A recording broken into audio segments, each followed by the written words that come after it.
A very special year lies ahead. 2020 dawns, ripe with possibility. The final year of the old set of rules before F1 ushers in a sweeping raft of regulations set to shake up the norms, banish Mercedes to the back of the grid and make overtaking so common it'll tank the price of overtaking on the stock market and cause another recession. 18-inch wheels, revised aerodynamics, strict budget caps. Transformation is coming. So 2020 was set to be one last hurrah for the norms, as Hamilton set a quest for a record-equalling 7th world title and 91 Grand Prix wins. But his was not the only story worth anticipating. Out from the shadows, the much-missed Esteban Ocon returns from a year's absence, while Nicholas Latifi rises as the only new driver from the junior formula to join the ranks of the world's elite. And with great sadness, the paddock says its goodbyes to Nico Hülkenberg, who walked away from the sport, never to return. A gobsmacking 22 races lay ahead of us. A shiny new street track in Hanoi, Vietnam was waiting. The Dutch classic Zandvoort had been given an aggressive makeover with extreme banking. It was going to be good. Much like seagulls to a hot dog, we expected Mercedes to swoop in and steal this year's title, gobbling it down their greedy throats and soaring off into the sky. But perhaps, just perhaps, it wouldn't be that easy. Ferrari. For the last few years, they looked ready to take the fight to Mercedes, only to trip up over their own hooves when it mattered most. But maybe 2020 would be the year that the horse could outsprint the arrow. Their partner teams, Alfa Romeo and Haas, certainly hope so. Their technical development is so tightly woven into Ferrari's gains that if the Scuderia unravelled, well, all three scarves could go to pieces. Perhaps Red Bull would be in touching distance of the title fight this year. For the past couple of years, they were there or thereabouts, so if they got more than just a foot in the door and maybe like a hand or an elbow too, that's the title in the bag, right? And the midfield, so tight and feisty last year. Would McLaren, Renault and Racing Point continue to fight for the middle in exactly the way a human centipede doesn't? It was looking likely. Meanwhile, Williams, after suffering the indignity of their worst year in the sport ever, were hoping to begin their renaissance. Unlike the real renaissance, Williams don't have to depend on Italy getting strong and organised, unlike some teams. And with the season looming, the great unanswered questions lay ahead. Would Mercedes continue to dominate, or would they get a Brazilian wax? By which I mean have the rug pulled out from under them. And would the prancing horse finally stop prancing and start galloping? And if so, would it be Sebastian Vettel with his hands on the reins, or will Charles Leclerc be getting his boots and the stirrups? I don't know much about horses. And who would be best of the rest? Racing Point? Renault? Maybe even McLaren? And would Red Bull continue to suffer its many children, like the beginning of Kindergarten Cop? Or would they have them all working in harmony, like the end of Kindergarten Cop? Would 22 races prove too much? Would we, the audience, and they, the teams, get overly fatigued by race after race after race from March until December? Could we actually get too much F1? We were about to find out.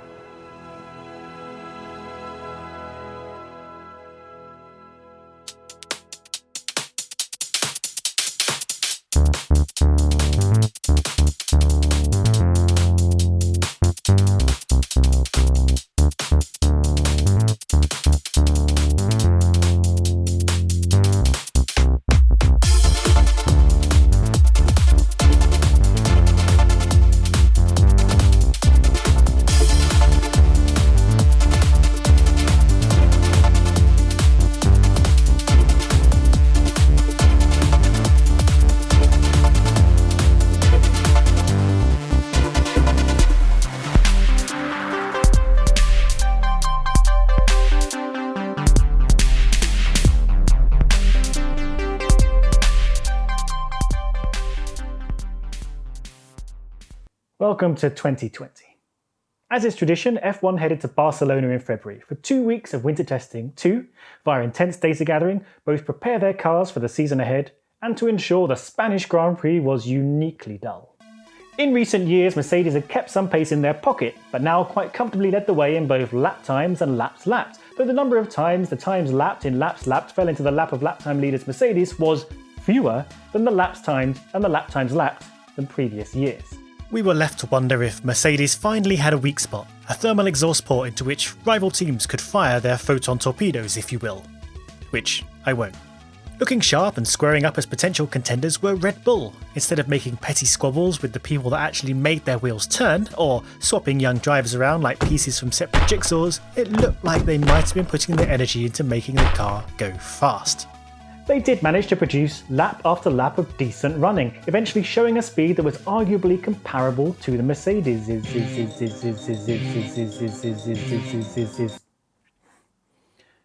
Could it be that Honda's disastrous first few years back in the sport was squarely in the hands of incompetent management by McLaren? We may never know. And while McLaren still looked hot, it was the Racing Point turning heads on track. It looked solid, speedy and reliable, a real jump forward from a tricky rebirth across the previous 18 months. What really got paddock chings wagging though was just how similar the Pink Panthers looked to last year's Silver Arrows. Clearly the team, soon to become Aston Martin, had decided to shortcut their way to success by copying the most successful package of last year's field. And why not? In F1 that is a tale as old as time. It's not like they were actually using Mercedes blueprints. But what did their rivals make of it? Well, rumour has it if you pressed your ear to the Renault motorhome at a particular time of day, you could hear the haunting sounds of angry French moaning. Was it a ghost? The wind? We may never know. Ferrari, though, a team with so much success in its history and so much silverware in its cabinets, looked lost at sea.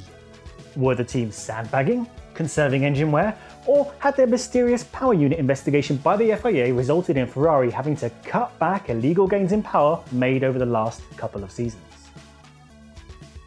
We may literally never know. But enough of what we don't know. The season was about to begin and all our questions were about to be given answers. But as we headed to Australia, there was something concerning. Was it something I'd seen on the news? Think. A new virus has been discovered that has pandemic potential, according to Chinese scientists. The virus has yet to jump to humans, but health authorities are concerned the COVID distraction could leave us vulnerable. So I think it is a very serious outbreak, and it already has spread beyond China in small numbers. To the question of whether or not this is controllable, I think the honest answer is we don't know. The novel virus, eventually named COVID-19 for Coronavirus Disease 19, spread across China through January, with the first death reported in week 1 of the year, and by the end of the month, 7,700 people were infected and 170 were dead. As we entered February, cases were being confirmed in dozens of countries across East Asia, the Middle East, Russia, Europe and America. China had started locking cities down, and as cases reached 40,000 and deaths 1,000, they arranged for their Grand Prix to be postponed. Originally set for the 19th of April, China now hoped its Grand Prix could be slotted in later in the year, but with a packed 22 race calendar, many were sceptical there would be room for a race to be squeezed in later on. Nevertheless, for now, the brand new Dutch Grand Prix at a super beefed up Zandvoort circuit would take the 4th slot, after Australia, Bahrain and Vietnam. But as March rolled in, fears are growing that it won't be possible to stop the global spread of coronavirus. COVID-19 is beginning to disrupt lives around the world. The risk of the virus expanding worldwide is now classified as very high. And just 1 week before the season was set to get going, Bahrain dropped the bombshell that it was going to run the race without any spectators. A closed-door Grand Prix. It was a weird and unthinkable proposition. Do you remember how unthinkable an idea it was at the time? Things were starting to look troublesome for international sport, and F1 was no exception. Nonetheless, as we prepared to head for the season opener in Australia, Andrew Westcott, the head of the Australian Grand Prix Corporation, said there was not a chance the race would be run without its 100,000 spectators. And you know what? He would be proved right. Well, major sporting events which draw huge crowds could be cancelled if Australia suffers a major coronavirus outbreak. The F1 circus arrived for the first race of the season in Australia, the country that had the gall to take down the world's dad, Tom Hanks. And there were concerns. Some, like Hamilton, were furious at the organisers for letting the race go ahead. Others, like Vettel, trusted the FIA's guidance. But from there, everything unravelled. And it did so in an embarrassingly messy and public way in real time on a live stage. At 8 PM local time Melbourne on the 12th of March, the night before the first free practice session of the season, McLaren withdrew from the Grand Prix after a team member was confirmed to be infected. Surely this would be the beginning of the end. And we waited and waited for news from F1, from the FIA, or from the teams that the Grand Prix would be cancelled. But nothing came but for a tweet from F1 confirming they were coordinating next steps. It became something of a car crash, with speculation catching and spreading like a bushfire or, well, coronavirus. As evening fell in Europe and dawn approached in Australia, there was nothing but rumour to feast on. The latest gossip spoke of teams voting on whether to go ahead and hitting a dead stalemate. Classic Formula 1. Was it safe to go racing? Would fans be allowed in? Were the drivers happy to go ahead? And as F1 and the race organisers dithered and refused to confirm what the hell was going on, news overnight that Formula 1 team McLaren had pulled out of the race didn't deter thousands of fans arriving at Albert Park this morning. Some queued for hours before the first signs of trouble. If F1 was thinking at all of the safety of the local fans, well, that had gone completely out the window, hadn't it? And then, at 8 PM on the morning of FP1, after much confusion, the Formula 1 Grand Prix in Melbourne has been officially cancelled. It was probably a result we all knew was coming from miles off, but the organisers decided to argue and fuss behind the scenes, keeping vital personnel in the dark for hours, and was an embarrassing and shameful mess. And with the collapse of the Australian Grand Prix, every race was now looking precarious. How many races would be left? What would this season look like? Would we even have a season? One day later, Bahrain and Vietnam were postponed, and the season opener moved to the Netherlands. At this point, over 75 races had been cancelled or postponed around the world. By the end of the weekend, Ross Brawn was looking markedly pessimistic, claiming it would be optimistic to even get a 17-race calendar together, and was even starting to talk about races going ahead with just 12 cars if need be. Things were moving faster than Christian Horner on his way to the stewards to complain about Mercedes. By the end of the week, the Grand Prix of Netherlands, Spain and Monaco were all postponed or cancelled, with the season opener now moving to Azerbaijan in June. In 1 week, 3 months of the season had been wiped off the calendar, and we had no idea when we'd be able to get going. So what on earth were we going to do with ourselves now?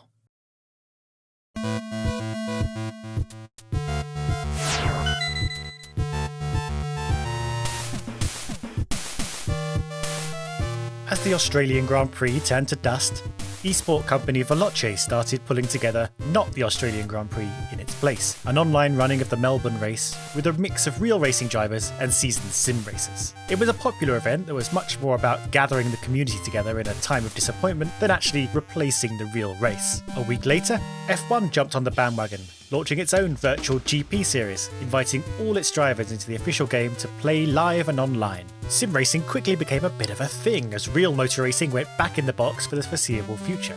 F1, IndyCar, NASCAR, Australian supercars and Formula E were among those getting their pixels on and taking the competition online. But while most series managed to corral the majority, if not all, of their actual athletes into the gaming world, the official virtual Grand Prix series struggled to convince even a handful of their own to show up, despite every driver being invited. Instead, among junior drivers and racers from other series, we had personalities from other sports, stars from the internet and gaming, singers like Liam Payne, who luckily had learned to go in more than one direction, and a clown.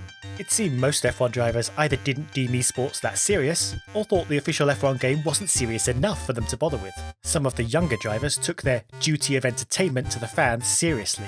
Lando Norris, for one, like a man fresh onto the poly scene, got involved in anything and everything, including Race for the World, Veloce Pro Series, Australian Supercars and IndyCar, a series in which he won a race. The only series he barely competed in was the official virtual Grand Prix itself, constantly left unable to connect as sessions went live and ultimately phoning up his boss to complain about the game live on air. So was this real racing or not? Were drivers right to dismiss it? It's hard to say. It was entertaining, but the official F1 game wasn't really built to be a full esports sim, and the audience and participants had to accept a little bit of chaos and bluster. In fact, the most respectful motor racing all year had come in marble form. Not knowing whether the racing was meant to be taken completely seriously or was just for a laugh led to some nightmares in the uncertainty. A disgruntled Simon Pagenaud laughed about punting Lando Norris out of the Indy iRace lead, leaving Norris annoyed having spent a long time practicing for the event. Kyle Larson casually dropped the N-word on stream, getting himself suspended by his sponsors, his team, and the entire NASCAR series. Most controversial of all though, Daniel App played a prank in the FE eSports series by secretly swapping in a sim racer in his place, promptly getting himself fired by his real-life racing team Audi. It was PC gone mad. So it was a chaotic spring of sports gaming. It was silly and entertaining. But in the end, though it scratched and scratched as hard as it could, the itch for a return to the racetrack remained strong. Luckily, F1 had not been sitting on its hands.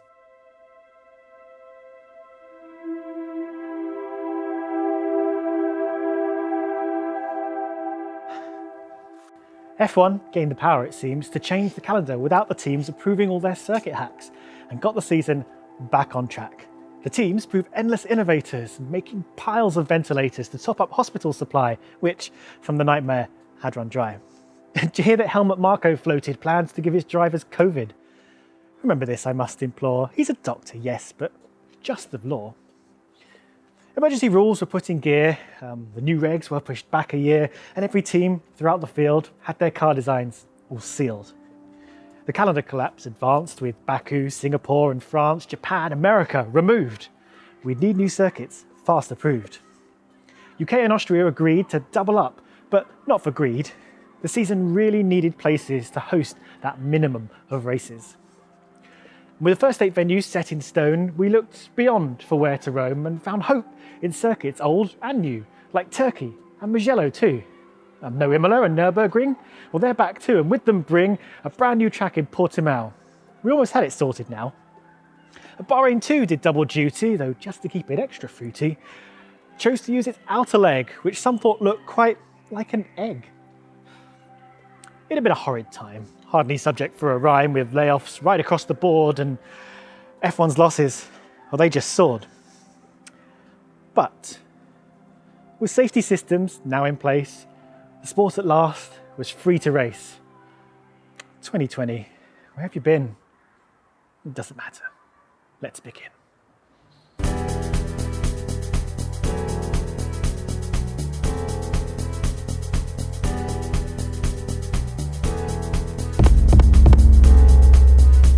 The opening triple header was so packed with action and intrigue, strategy and suspense, controversy and chaos that I challenge you to recall as many of the following happenings from the first fortnight of the season.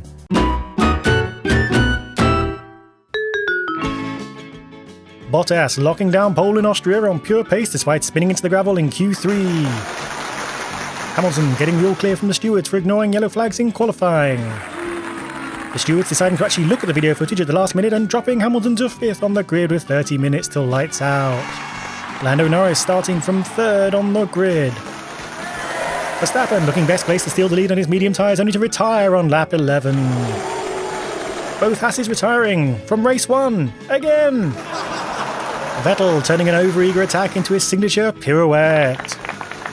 Kimi's wheel popping right off during a safety car restart. The safety car being redeployed after just one corner of green flag running. Oh, come on. We're staying, we're going, we're staying, we're going. Make up your mind. Albon making a blindingly fast charge for a likely win in the late stages. Hamilton punting Albon off track and out of a podium position for the second time in 3 races. The Mercedes cars having such fragile gearbox electronics they had to drive the final phase of the race as if trying not to wake the baby. Hamilton getting a 5-second penalty for bashing Albon.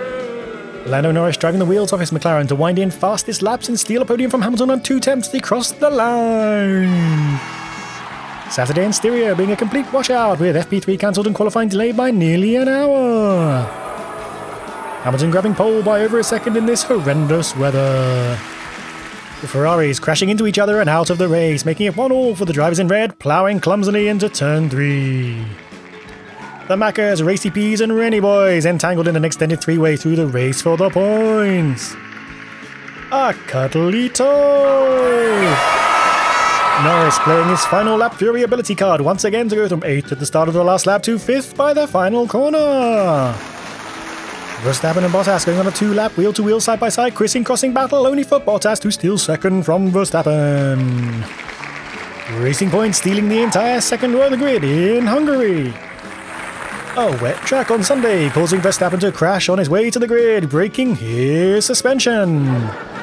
Red Bull fixing his suspension in less than a minute before they had to be off the grid. Haas spotting a canny advantage on a drying track, pitting on the formation lap for dries and gaining loads of places in the races. Haas subsequently getting penalised for illegally communicating strategy on the formation lap and having their points slashed in half. Verstappen storming to second place in the race, this time managing to withhold a Bottas late challenge. Bottas being cleared of jumping the start by the FIA, whose censors said it was absolutely fine. Bottas not being cleared of jumping the start by everyone else, whose eyeballs said it was clearly not fine. And that's remembering. Join us next time when we try and remember anything that happened in the Spanish Grand Prix.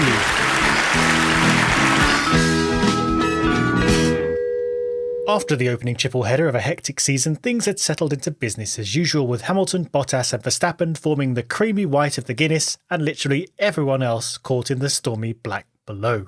We were, frankly, thrilled to have F1 back again, and the circus was pulling off a miracle with masks, bubbles and sometimes even robots to keep thousands of people safe and running, with only 2 infections reported, and none that affected the paddock. Until...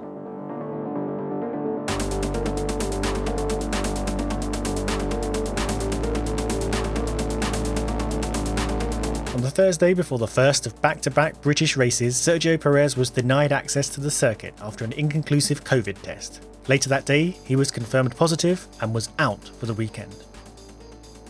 Now, you had to feel sympathy. Perez travelled back to Mexico to visit his mother, who had suffered an injury. Despite following the FIA's guidance, he became another vector in the global pandemic. The question then became who would pilot his car in his place. Surely Racing Point had a reserve driver on standby, as any top-tier team would, particularly in the midst of such a viral risk where any driver could be taken out of action at any time. Well, it turns out, no. It turns out everything was an embarrassing mess. Looking across the whole paddock's reserve driver plan revealed a really wobbly structure designed to collapse with the slightest breeze.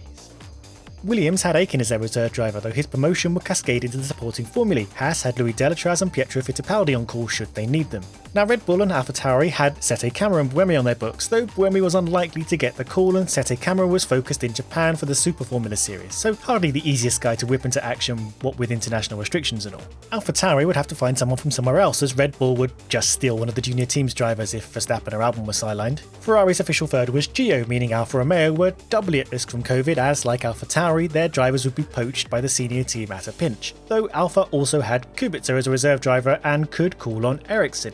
Mercedes, McLaren and Racing Point all shared reserves in Van Dorn and Gutierrez, but Van Dorn was in the middle of a Formula E finale in Berlin and Gutierrez had no active super license, so that's 3 teams with no available reserves in a pandemic. Brilliant. Drivers with active super license included Hartley, Button, Di Resta, Palmer, Wehrlein, Sirotkin and Alonso, but Racing Point chose none of these.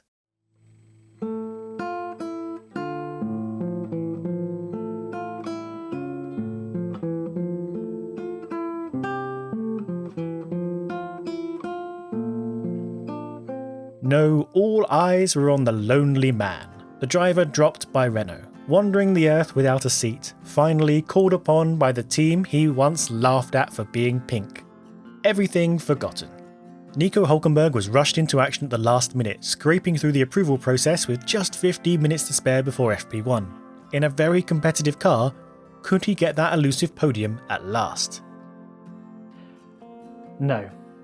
His car had an engine failure in the garage before he could even drive to the grid.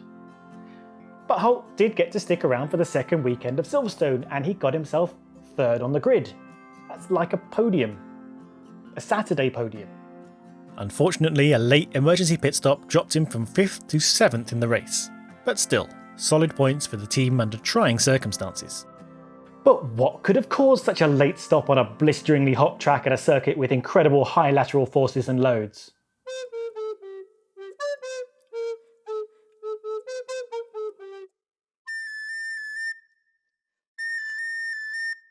Yes, Silverstone munched the rubber again. Who could ever have seen it coming? At the British Grand Prix, it destroyed the tyres of Kvyat, Sainz, Bottas and Hamilton, with Lewis once again getting the look of Lady Luck and scraping a win with less than a lap of Lucy Lefty to live with. At the anniversary Grand Prix, Pirelli brought even softer tyres and the Mercedes struggled to keep them in shape, handing a win to Max Verstappen with superior pace and a canny strategy, starting the race on hards. But Hülkenberg's brief resurrection wasn't the only reason that all attention was on Racing Point in Britain. Remember when I told you that the Racing Point looks surprisingly similar to last year's Mercedes and that it probably wasn't a big deal? Well, it turns out, to some people, it was a big deal, and here to tell you all about it is my rip-off Canadian correspondent, Rope Otter. Merci, Schoenberg. Après la Styrie, il était clair que Racing Point était plus rapide qu'en arrêtant la recherche de sirop. Compte tenu de la difficulté de l'année 2019, la petite équipe avec une nouvelle injection de dollars canadiens avait fait l'un plus grand saut entre les saisons. Québec, what was going on? Avant que le sacre-trichon soit embolé, Renault avait officiellement déposé une plainte contre les Pink Panthers, citant 5 points de la réglementation sportive et se concentrant sur la conduite de frein. Pour la FIA, c'était une affaire ouverte, car il avait déjà inspecté la Racing Point de l'usine à la recherche de scènes de jeu déloyales. Alors, il avait donné à la voiture OK, on y veut, mais maintenant, Nicolas Tombazzi, homme de monoplace, a déclaré qu'il s'était principalement concentré sur le reste de la voiture, pas sur le conduit de frein, heureusement ou malheureusement. La protestation portait sur plus que juste Racing Point faisait potentiellement quelque chose de sneaky. La nature même de la copie légale faisant l'objet d'un procès et pourrait créer un précédent pour les années à venir. Racing Point a expliqué que le nouveau cash flow leur avait permis de devenir ce qu'il appelait de suiveur rapide, un peu comme les pilotes Audi sur une route à voie unique. Mais ce n'était pas seulement bien de quelque chose de rose et l'appeler un jeu. Ce ne sont pas des campagnes de sensibilisation au cancer de Simeon. Beaucoup de travail a été fait pour que ces voitures livrent réellement. Autrement, Safnauer a fait valoir qu'il fallait beaucoup d'habileté et d'ingéniosité pour copier une voiture. Il n'est pas sorti rapidement comme par magie. Leur première tentative de fabriquer le propre Mercedes W10 était un énorme pas en arrière, la taille de plusieurs secondes. Un peu comme mon première tentative de copie de Schoenberg. Nous avons donc attendu le Grand Prix de Hongrie et d'Angleterre, Renault continuant à protester et à placer des points d'interrogation sur chaque résultat. Jusqu'à le vendredi de la cour de 70e anniversaire, les FIA reviennent avec une réponse. Oh là là, et devinez quoi? Racing Point a fait un frein de regard et utilisé des conduits de frein qui n'étaient pas de leur propre conception. La FIA leur a infligé une amende de 400 000 € et leur a retiré le point de Grand Prix de Styria. La baisse des points a fait Racing Point et Renault en fait une sweep et des swaps. Très approprié. Était pas la réprimande? C'était ça. C'était une punition si étrange que 4 équipes ont fait appel du résultat. Renault, Ferrari, McLaren et Racing Point eux-mêmes. Racing Point en particulier était furieux, publiant une déclaration via un otage capturé derrière le paddock. However, I'm extremely angry at any suggestion that we have been underhand or have cheated. I have never cheated at anything in my life. My integrity and that of my team are beyond question. They are dragging our name through the mud, and I will not stand by nor accept this. Mais le résultat de cette enquête est allé plus loin que cela. Le FIA voulait interdire complètement la copie en grosse. La saga Racing Point, bien que principalement légale, était à peu près tout ce qu'il pouvait supporter. Nous accepterons le composant individuel à copier dans le cas local. Nous voulons pas qu'une voiture entière soit une copie d'une autre voiture. En fin de compte, Racing Point a été autorisé à continuer de courir avec la pièce légale qu'il avait conçue également. Bien que le poignet soit une peau rose. Et les équipes, ils ont accepté d'adopter des règles limitant regarder quelque chose et le copier. Et ceux, ils ont retiré les protestations heureux que le principe fondamental de concevoir de propres créations sont préservés une peu de longtemps. Chambert. Thank you, Rope Otter. Now, while Racing Point's development choices kept their cars well and truly bolted onto the track, some teams found themselves handling as badly as a counterfeit gyroscopic scooter. And speaking of bad segways,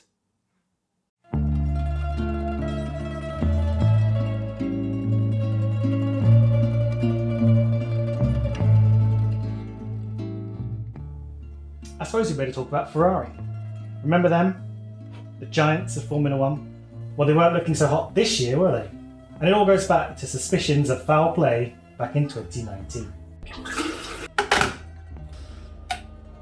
See, Ferrari had made a huge leap in engine performance coming into last year. And after a while, the teams were like, wait a minute. So after some prompts in the back half of last season from Red Bull for clarification, polite Austinian barb for, sir, we suspect foul play, the FIA brought out 3 technical directives in 4 weeks, clarifying and tightening how teams are to behave with respect to fuel sensors. This culminated in the FIA notifying the teams that a second fuel flow sensor would be added for 2020. And interestingly, as soon as these technical directives, these clarifications, had been issued, Ferrari suddenly lost a lot of speed.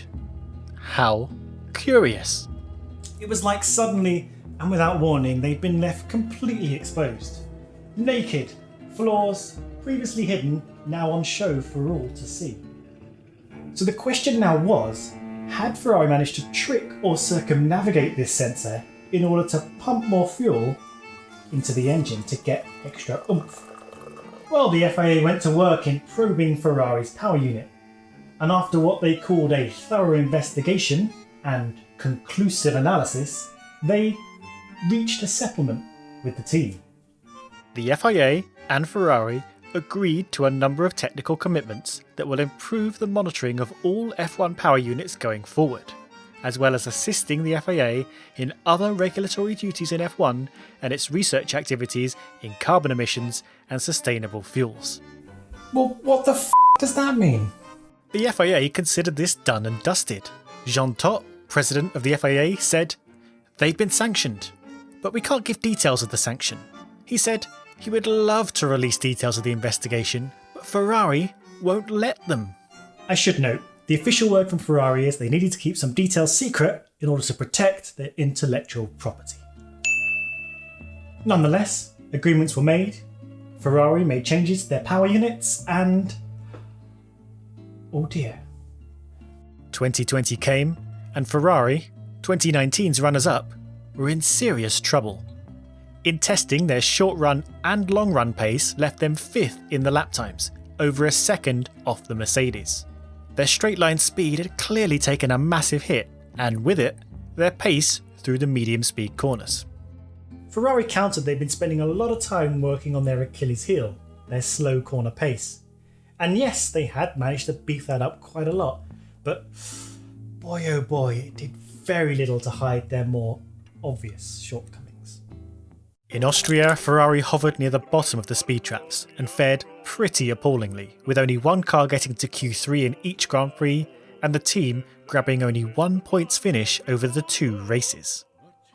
In Hungary, both cars managed to get on the 3rd row of the grid, though in the race they both dropped back, with only Vettel managing to get any points. Through the doubleheader at Silverstone, Charles Leclerc managed to muscle his Ferrari to a handful of points on both occasions, including a second podium, while Vettel just struggled through both weekends, seemingly unable to find any drivability in his car and getting himself into another lap 1 spin that was becoming a terrible trademark of recent years. And while they did get one car into the points in Spain, it seemed less like the team had a strong hand on the rudder and more like they'd fallen off the ship into the ocean and couldn't decide if they preferred to be thrown a swim ring or a life jacket. This led to back-to-back pointless finishes through Belgium and Italy, with sheer lack of pace in Spa and 2 DNFs at their home race. By the time they'd left Monza, their 999th Formula 1 race, they were thanking God that Tifosi hadn't been allowed to show up, as they now found themselves 6th in the standings. Ferrari may have been able to hide behind secretive deals with the FIA, but their complete lack of pace and potential illegality was on sight for all to see.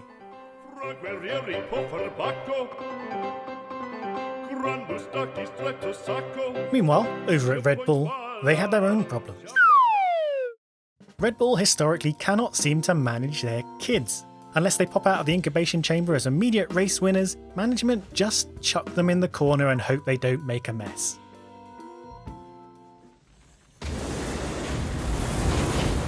They have ploughed through a ton of talented young puppies only to throw them out in the cold when they no longer found them fun to play with.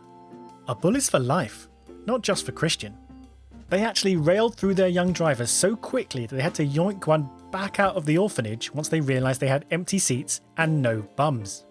The most recent driver to wilt like a neglected peace lily is Alex Albon, who was promoted to the senior team after they got tired of Pierre Gasly not being Max Verstappen. Albon immediately stagnated. It was like Red Bull liked keeping 2 lizards as pets, but only one of their cages had that special light thingy to keep things warm. I don't know guys, I'm running out of metaphors here, you get the idea. Actually though, Albon looked on the up and up as this season kicked off. So close to a win in round 1 before being booted off track by Hamilton. But then he took 8 more rounds to reach the podium while Verstappen grabbed 6 trophies, including a win in the same time. Unlike previous seasons where bosses Horner and Marko publicly dragged their drivers across the coals, this time they defended Albon, even acknowledging the difficulty of a twitchy reared car and how he and Gasly simply hadn't had Verstappen's experience in taming their bucking bull. Nonetheless, it was clear the team needed both drivers at a similar pace to force strategy during races, something even Hamilton commented on. Albon wisely chose to focus on himself and his development, ignoring criticism on social media. A lesson we could all learn from, to be honest. However, finishing 7th in the championship, 4 places lower and with half the points of his teammate is, I guess, what we call a place to grow from. And a lot of this has to fall on the shoulders of his bosses, who have spectacularly failed to nurture and maximise their young driver development programme. Either they are terrible at spotting young talent, which they are clearly not, or they just don't know what to do with it once they have it. Be it a lack of training, coaching, support, compassion, or even basic humanity, Red Bull have squandered opportunity time and again. And, potentially through their own bullheadedness, they drove away Renault as an engine supplier, leaving them with Honda, who are now evacuating the F1 train. As it stands, Red Bull have very few decent options for a power supply for 2022 or for a second driver for 2021 without having to munch on some humble pie. Once free from its entanglement, ex-Red Bull prodigies have become happy, successful, and even champions elsewhere. Now they don't have to feel like Kevin McAllister on the night before Christmas vacation, the dejected, finger-pointed lost child of the family. Gasly, once demoted, immediately looked his old self again, confident and racy, and even scoring a podium on the back end of 2019. In 2020 he is shining still. The Italian Grand Prix, the home race for an already miserable Tifosi, saw their hearts break further still as Vettel's brakes failed and Leclerc binned it into the wall, red flagging the race. But from the ashes in a different Italian team came Gasly. With a canny strategy capitalising on the back of Mercedes' blunders and by holding off a supremely hungry Carlos Sainz, Pierre won his first ever Grand Prix. Albon was classified 15th. The headache and, frankly, embarrassment over Red Bull's resource management was set to continue. We weren't even slightly done with Italy though, as F1 headed to Tuscany for the first of its clump of circuits, old and new, making cameo appearances to plump up the calendar. And Ferrari's 1000th Grand Prix anniversary event, a high-speed undulating circuit with its lack of tarmac runoff and abundant punishing gravel, announced loud and clear. I don't think you're ready, Formugelli, because Biondetti's too bootchalicious for you.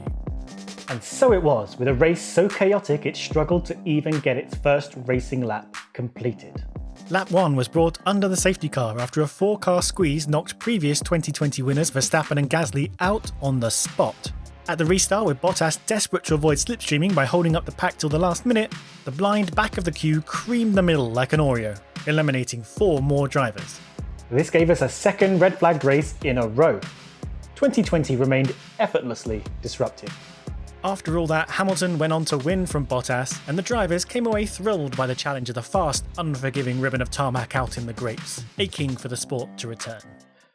Then we went to Sochi. Then we went to Nürburgring, where poor Stroll got COVID and Racing Point once again had to reach out to a trusting sub to return to the battlefield. Hey, big guy. Now I need you to turn this bird around, okay? So help me out. Once again, Bottas took an early lead, only for Hamilton to steal it back from him a few laps later and not look back. Not that it mattered too much, Bottas retired soon after. Hamilton took victory, equaling Schumacher's record of 91 wins, and in a wonderful gesture was gifted one of Michael's racing helmets by the family. Nürburgring was a solid place to go racing again, though I personally think Hockenheim gives us more bang for its buck. But beggars we were, and choosers we were not. Next came Portimao in a rather grey Portugal. We had poured deep into autumn after all, when we would have usually left Europe long behind. This was a circuit everyone was looking forward to, as if born from the philosophy, what if Barcelona? But good. Sporting some serious elevation changes, the drivers found themselves seriously challenged by some blind crested corners and lightning fast changes of direction. If only there was a word for such an experience. Bottas absolutely nailed free practice 1, 2 and 3, only to get beaten to pole by Hamilton. The race itself started under the lightest of rain, which was enough to temporarily tip things on their heads, with Sainz hustling past both Mercedes and heading the race. For the 6 laps it took the track to dry out again. Bottas then retook the lead, but Hamilton nabbed it back eventually, because of course. Nonetheless, action continued with some incredible side-by-side racing throughout that made everything but the very edge of your seat redundant. It was spicy, tight, fair racing that reminded you that F1 can and will go wheel to wheel with the slightest opportunity. Stroll meanwhile had a duffer on his return to the cockpit, getting 2 5-second penalties in the race, including one for abusing track limits too many times. On Friday alone, 125 lap times were deleted for cars running wide. The drivers, these world-class athletes at the top of their game, could not stay within the white lines and then blame the FIA simply for policing it. The conversation about managing track limits is something that would rage on all year long. Anyway, Hamilton won again, setting a new record in the sport for the most winningest person ever, and drivers and fans agreed we should definitely come back to Portugal. The run to Imola the following weekend was so tight they had to lop Friday off the weekend completely, giving drivers just a single practice session on the Saturday morning to figure out the track that had been gone so long that only Raikkonen remembers it. Bottas led the race convincingly, but if there's luck to be had, it only seemed to flow in one direction. After Bottas made his scheduled pit stop, Hamilton's team decided to run 44 longer and stretch his stint out, and as circumstance would have it, he was graced with the perfect little virtual safety car that just about covered his pit stop, gifting him an easy lead. Eddie Irvine once said that being Michael Schumacher's teammate was like being hit over the head with a cricket bat every couple of weeks. Bottas must feel like he's repeatedly having the football pulled away from him, and then getting hit on the head with a cricket bat. While Bottas spent the rest of the race struggling with floor damage, Hamilton's other rival hustled his way to second, only to be thrown off the track with a puncture. This prompted a safety car, and at this point, George Russell in his Williams was in a position to potentially cling on to his first points ever. But in trying to warm the hard tyres beneath him, he spun and crashed, heading into Aqua Minerale, cursing himself like another Charlie Brown. Would Russell ever get the chance to prove himself? Then came Turkey. The brilliant Tilke track, much missed from F1, got the call to action pretty late in the day, and despite spending millions resurfacing the circuit in preparation, Istanbul gave us tarmac that wasn't quite ready. With the fresh bitumen greasing up the super smooth new surface, cars were slipping and sliding all over the place through Friday like they were traversing a glacier. They seemed completely unable to get the power down or commit to any corner. It was an extreme challenge, and one the Mercs seemed unable to rise to. A rainy, brilliant qualifying gave us a racing point 1-3, with Lance Stroll taking his maiden pole and Mercedes only 6-9.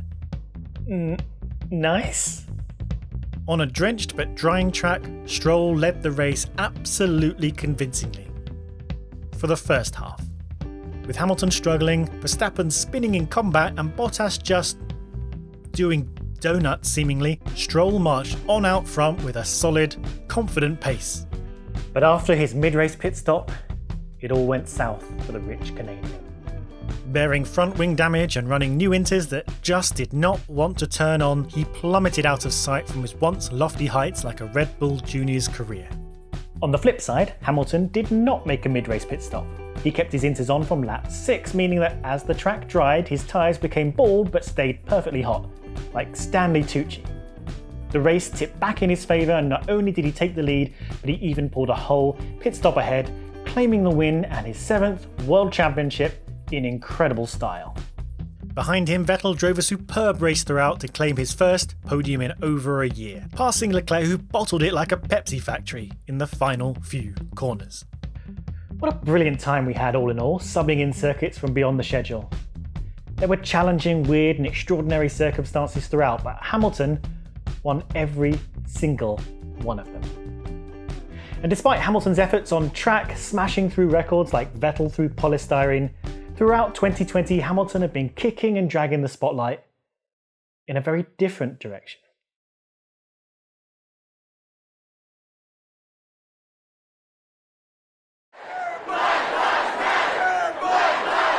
And we cannot allow officers to be judge, jury, and executioner. You can see police here now firing tear gas into the crowd. All triggered by the death of George Floyd, an unarmed black man who died whilst in police custody. Black lives have always mattered. We have always been important. What are y'all doing? Y'all doing nothing. Qu'est-ce qui se passe en France? Systemic racism and oppression have always been present, but George Floyd's death, though not unique, seemed to break the camel's back. One ray of sunshine for me in that moment was seeing how many people instantly condemned what they saw. Lewis Hamilton, for one, has felt far more confident and grounded in his values and being vocal about them. Lewis Hamilton has been the prominent leader in talking about social issues in and out of Formula One from within F1 itself for years. But following the mass protests in a climate of racist oppression, Hamilton felt alone speaking up, calling out fellow drivers in Formula One for their silence. I know a lot of top celebrities, athletes, actors who have big platforms and have said nothing, and I'm seeing them just stay silent, continue to post as if it's normal. And we need every single person's voice, and the important thing is that we all use our voices together, because collectively we can make a huge impact together. Some drivers did respond in comradeship with Lewis in the fight against racism, and F1 was spurred into launching a new initiative. Black people have been screaming about this from the rooftops for years and years and years. He can't do it on his own. Black people can't do this on their own. And unfortunately, he's screaming from the rooftops in a white, male-dominated sport. We Racers 1 was about standing united against racism and the start of Formula One's efforts to do more to address inequality and diversity in the sport.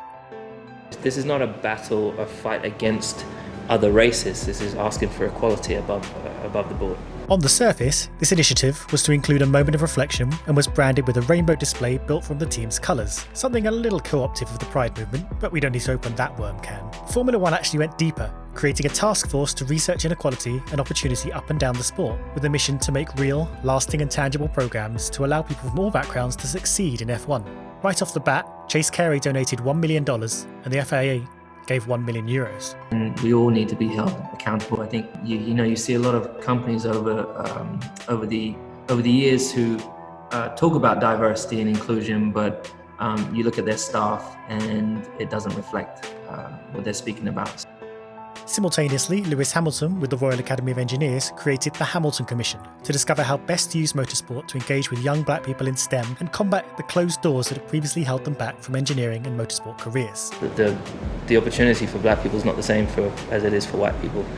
There was a lot of talk over whether drivers would take the knee, a gesture started in American football by Colin Kaepernick after consulting with an army veteran over how to protest respectfully. Lewis is calling out for people to say, and he's saying it's not enough to be non-racist. It's not enough for people to be saying, you know, yes, I think we should have more diversity. He's asking everyone to be actively anti-racist and actively pro-diversity. Hamilton didn't kneel alone. In fact, most of the drivers kneeled with him, though not all. Some people also feel like they don't know what to say, but that doesn't mean you should stay silent. And again, that should mean that you should just go and learn for yourself. The information's out there. F1 has an inherent amount of built-in bias where its drivers can stick its head in the sand, where they don't have to comment on social issues outside of their own sport. And that's what makes it so annoying and frustrating and difficult, because Hamilton was willing to put his own reputation on the line to say Black Lives Matter. While the drivers kneeling or standing together felt a powerful gesture at the first Grand Prix, it did kind of collapse over the next two. At the Styrian event, this supposedly important moment of reflection was cut away from almost immediately in order to show pre-recorded footage of a skydive. In Hungary, some of the drivers turned up late, not all with t-shirts ready, and barely got themselves organised before the programme cut to the national anthem. I think sometimes what we're going to see people kneel that have no intentions of doing anything to further the cause. And then we're going to have some people standing that has intentions on helping the cause. And if you kneel, I want you to know why you're kneeling and you're willing to take steps to help that cause. And if not, stand, bro. I'm not looking at you any different. The drivers who did not kneel insisted they had their own reasons, but on a massive global platform to an audience of millions, it really did make you question if they did race as one. Are we that afraid? Are we that afraid to speak out? Are we that afraid of pissing off our sponsors or promoters?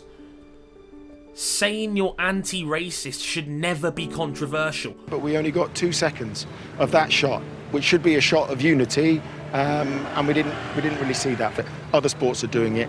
Does F1 need to do more? From the British Grand Prix onwards, though, it marked out a stand against racism official slot in the timings and created a video message from its drivers to stand against discrimination. Granted, the video ran a little too close to the wildly misjudged celebrity videos that had emerged through lockdown, but it was better. F1 and celebrity is a huge platform that Hamilton and others chose to use to keep systemic racism from being brushed under the rug and maybe make a change. But I've actually grown up in a sport that has very little to no diversity, and I think it's an issue that we're continually facing. I think it's all of our responsibility to use our platform for that, for really pushing for gender equality, for inclusivity, and for really just making sure that we are engaging and really trying to represent what the world is, where the world is today.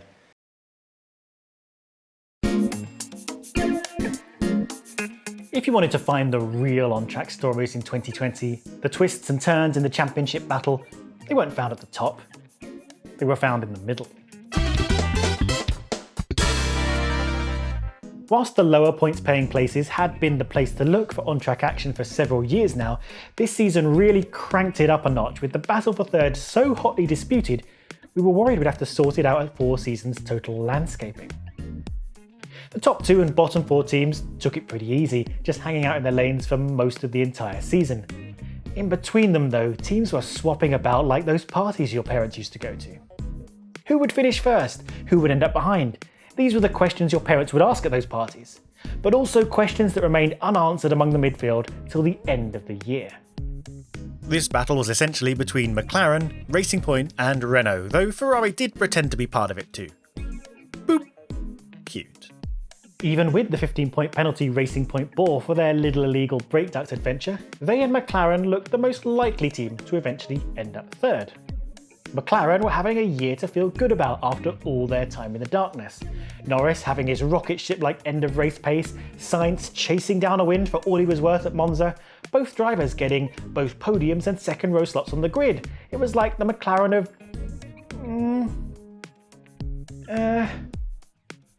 2004. Yeah, the McLaren of 2004.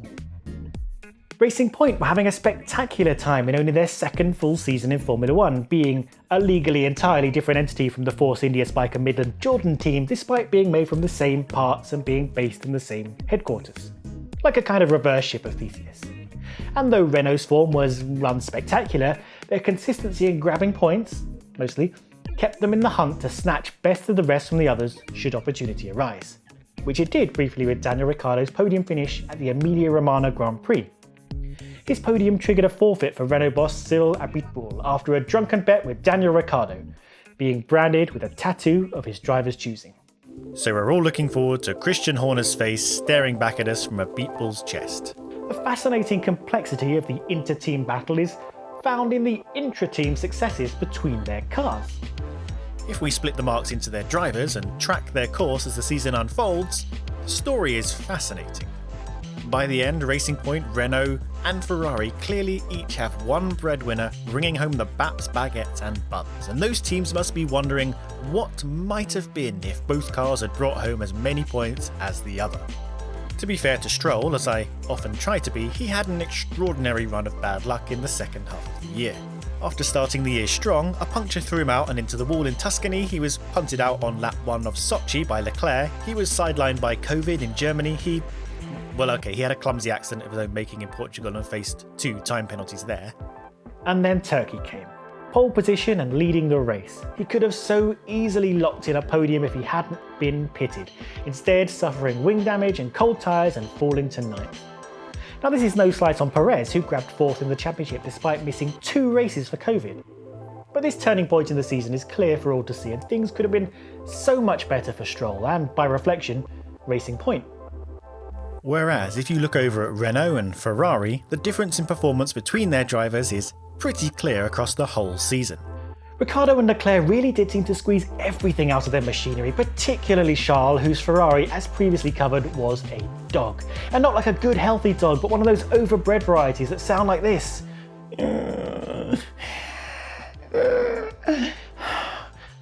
Pedigree dog overbreeding is a disaster.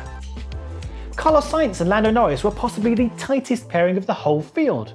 By the close of the Bahrain Grand Prix, they were only 1 point apart and 7-8 on both qualifying and race performance. Despite the seeming intensity of their rivalry, though, they remained close, worked together and, if anything, had the complete opposite of drama, even helping each other out as need be. Interestingly, every one of these teams is changing their driver lineup.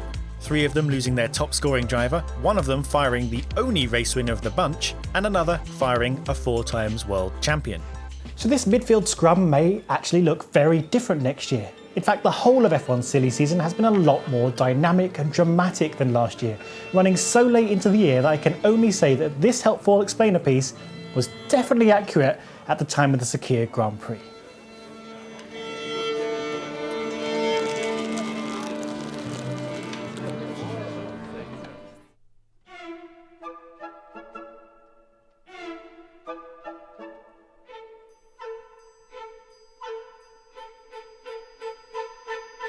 Junior drivers in Ferrari, Eilert Sportsman Schumacher! Seats require, folks retire, maybe Kimi, Grosjean, Kevin Maranello now has 1 seat sitting next to Charles Leclerc! Poor Vettel lost his mettle, where will he go now? What about Red Bull? Horner says it isn't right. What about Brackley? Bottas says they're quite alright. What about Racing Point? Moss says they got no space. Now it's Aston Martin gets its fine to sack off Checo for Sebastian, the champion, to carry the Canadians. Now Sainz moves to the red team, leaving room at Woking for the smiling, shoey drinking, wishful thinking Dan like shuffle mode on Pornhub. DP World team Splunk leaves a hole that's big enough for him. Alonso's Portugal and gone bro. This will be a big blow to the babies going crazy, tired of maybes, but look over a team hash. If you got enough cash, maybe they'll build brand new track for you.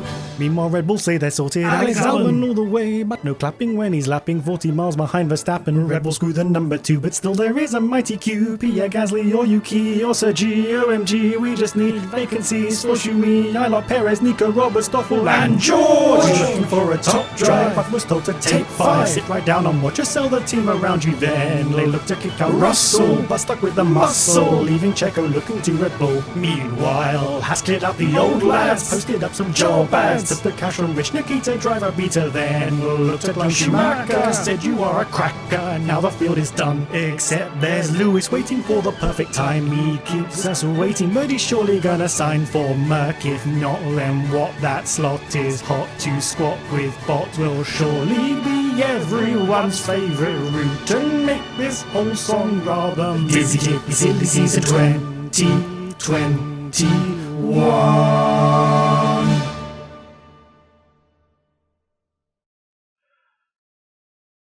Well, that was weird. It's also been a weird year for the FIA. While their substantial work in running not just F1 but many series of motorsport in as safe an environment as possible should be commended, they have been part of many things this year that are just baffling. And let's start with track limits. Now, with many sporting events, the active area of play is defined by a white line. If you're inside it, you're good. If you're outside it, you're out of bounds. But instead, F1's rules are closer to, well, okay, the ball can go over the line, but as long as it doesn't hit the outer fence, it's fine. And the FIA have repeatedly told drivers it's fine to let the car run super wide, way off track, as long as it still touches the curbs on the outside of a corner. Which is weird because not only is that different from every other sport, it's also different from other FIA racing series that run on the same track. And sometimes the track limits change between sessions, and sometimes they won't bother monitoring people running wide at all, even when it obviously gives an advantage. And still, drivers complained and complained about their lap times being deleted when they ran wide, the same way Roger Federer complains that it's just too hard to keep those tennis balls inside the court. Now, while gravel isn't the answer to everything, particularly not your horrible driveway, Susan, there's definitely something to having a physical deterrent at the apron. But beyond all that, it's been just a weird year for stewarding and race control, hasn't it? After failing to spot Ferrari running what was likely some illegal power units last year, they decided to ban drivers changing engine mode, so they had to lock them in before quali. Except they brought in this change mid-season. And they said it was just to make it easier to monitor the cars that were running legally at all times. But also it was clear that it was Red Bull that pushed for this change, unhappy at Mercedes having a so-called party mode. So which was it? And then there was Bottas's jump start in Hungary, which the camera clearly showed Mercedes moving forward before the lights went out, but race director Michael Massey said it was within the tolerances of the timing system and needed no further investigation. I declare the knives in. Meanwhile, at the same race, both Haas cars were penalised after their drivers were advised to pit for dry tyres on the formation lap, something which was technically against the rules, but not actually against the actions the rules were written to enforce. It's very frustrating. Everyone had a lot of questions after the huge pile-up at the Mugello restart, in which circumstance seemed set up to cause chaos by design. The restart line was so far down Mugello straight that it would only ever force the leader to back the pack up instead of risking a slipstream. The safety car light was put out so late that Ocon thought it was a mistake. The back of the pack couldn't even see what was going on, so prematurely launched blind into the slow leaders. We hadn't seen elite millionaires make such a mess since those kids at Eton dropped that Pavlova. Now, Massey himself was offended at the idea that any risks were taken in race direction to enhance the show. But then, during the Eiffel Grand Prix, after Norris broke down, a full safety car was called over the virtual option. The race then took an age to restart, during which time the tyres got very cold, irking drivers like Verstappen, who suggested this was all being done for theatrics. Massey rejected this, saying he had to let all the back markers unlap themselves, which ironically let them warm their tyres up, causing a pace discrepancy at the restart. But then in Imola, lap drivers were released while marshals were still on the track, with some very close calls prompting the ire of Vettel. Now, Massey said they would change their process going forward and that we live and learn every day. Though some imagine that don't release cars while people are still on track would have been a lesson already learned. Then, in qualifying in Turkey, the wet session was green flagged while a crane was still on the track, an unforgivable error. Massey here said he was comfortable with the timing, as he was told the crane would be out of the way by the time the cars got to it, but he was wrong. He said double yellows were thrown, so it wasn't a massive problem, and that we continued to learn. But we did learn. It wasn't that long ago we lost Jules Bianchi to an impact with a crane working under waved yellows. That was supposed to be the never again moment. We could have waited a minute or two for the crane to be removed. Bahrain was a true testament to the fundamentals. When Grosjean crashed, splitting his car and bursting into flames, the system that were laid down worked. The halo protected his head, the survival cell protected his body, the enhanced race suit saved him from burning, the medical car team were ready and acted immediately. The fire marshals leapt into action. Yes, the barrier might have failed or perhaps been improper, we need to wait for the investigation to be clear on that, but every other piece of the system was there to pick up the slack. What followed that, the unnerving placement of the concrete blocks as barriers, the marshals running across the track later in the race in front of cars, that still showed that many parts of race management are a little unnerving still. Perhaps the team of stewards and race directors have too much on their plate and are being pulled in too many directions, particularly Michael Massey. Should Massey's role be split among a team, managing safety, session running and stewarding separately? Is it really wise to ask one person, no matter how brilliant they are, to be in charge of such a complex and dangerous operation? I don't know the answer, but I do know I've been feeling a little less confident this year than I have been before. And so, as is now a controversial decision, F1 came to the end in the middle, east. The two runs in Bahrain were dramatic in many different ways. Grosjean, with his heart-stopping crash that ripped his car apart and bursted into flames, brought the F1 community together in ways that Gasly getting his poetic first win and Paul Ricard being struck off this year's calendar never could. For all the talk of it being good and right that F1 drivers risk life and limb in their roles as entertainers, everyone was glad to see Romain emerge pretty much unscathed, fully conscious, and without even a broken bone to speak of. The burns to his hands sadly brought his retirement from F1 earlier than planned, with Pietro Fittipaldi piloting his car for the run around the Styria ellipse. But Pietro wasn't the only shuffle in drivers that weekend. In a genuine surprise, newly minted champion Lewis Hamilton became the third driver to contract COVID and had to withdraw from the Styria Grand Prix.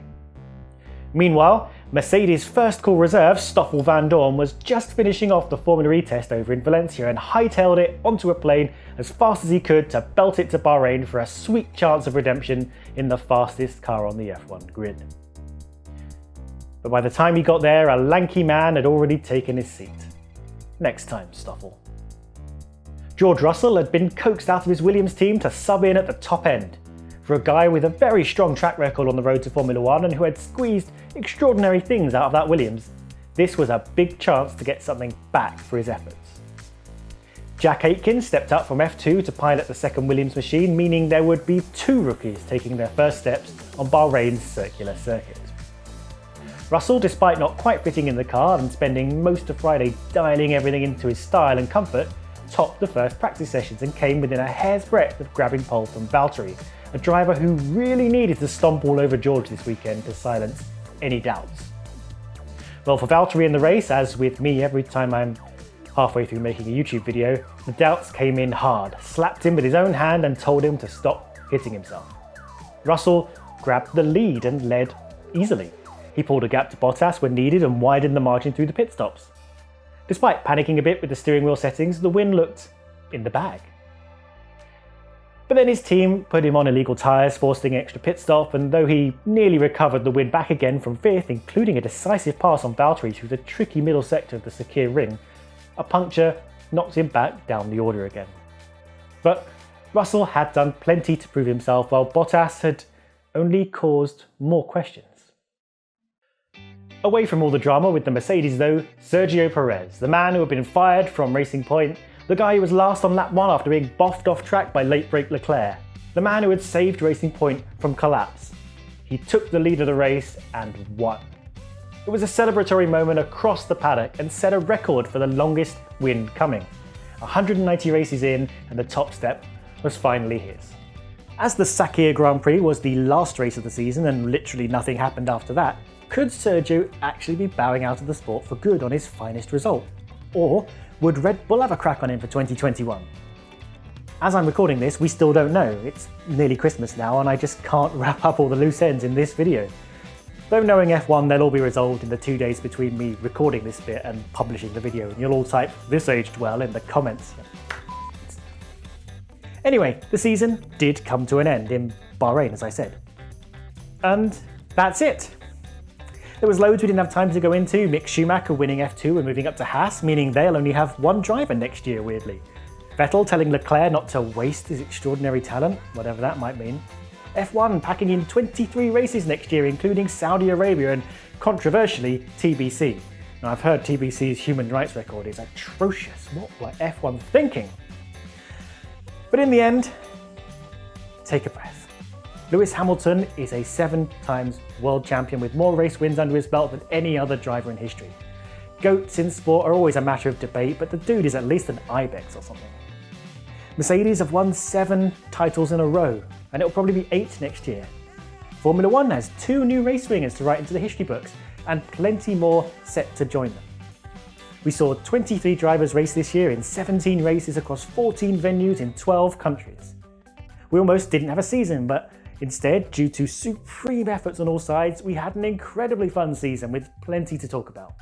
We saw the community grow with lots of great new faces, opinions and content, particularly right here on YouTube. The fan base of F1 is growing and thriving on new audiences watching, sharing and creating content together. This is where the new lifeblood is, even if some powers that be can't seem to recognise that.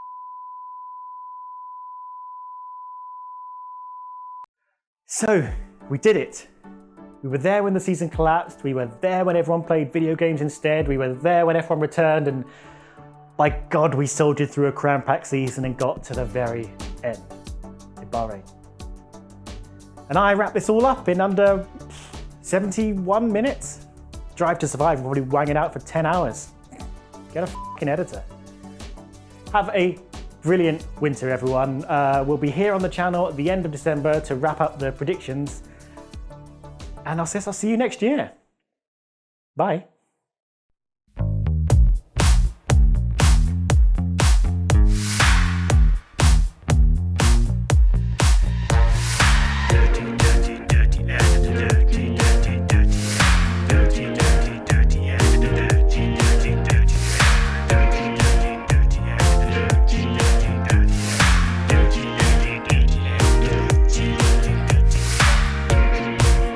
On my mind, keeping me behind.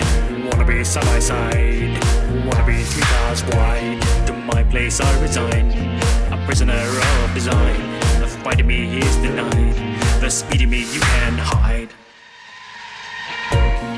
How can it feel? Oh, how can it feel? Like I've got no direction, no firm grip on no wheel. Just give me control, oh, give me control.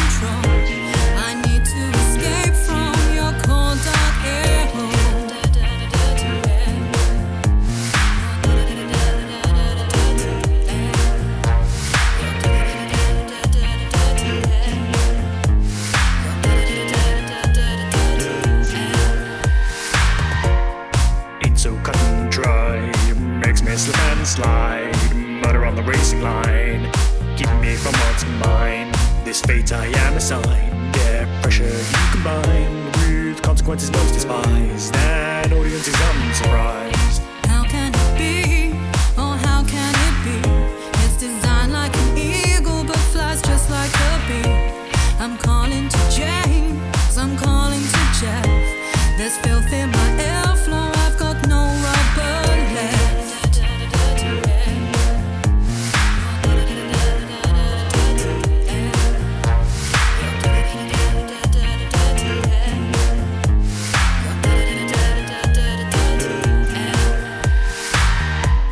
I'm angry and confined. You need to bear in mind my traction isn't stabilized by carbon oversensitized. On your tails I will dine.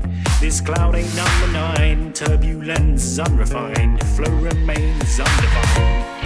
How can I live? Oh, how can I live when the air that's before me is running through a sieve? I need to feel speed, need to feel alive, but you've got me running in strap mode if I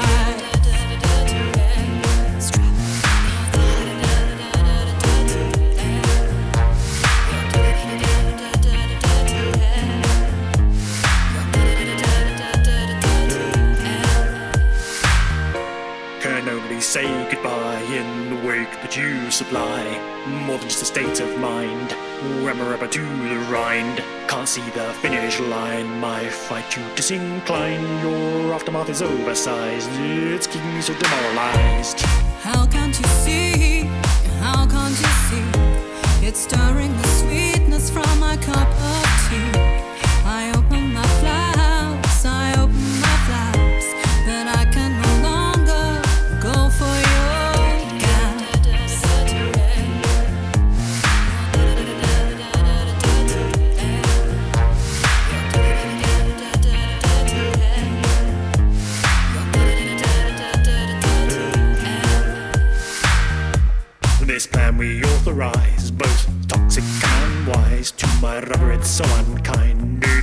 all mankind, always on my mind, keeping me behind. I wanna be side by side, I wanna be 3 cars wide.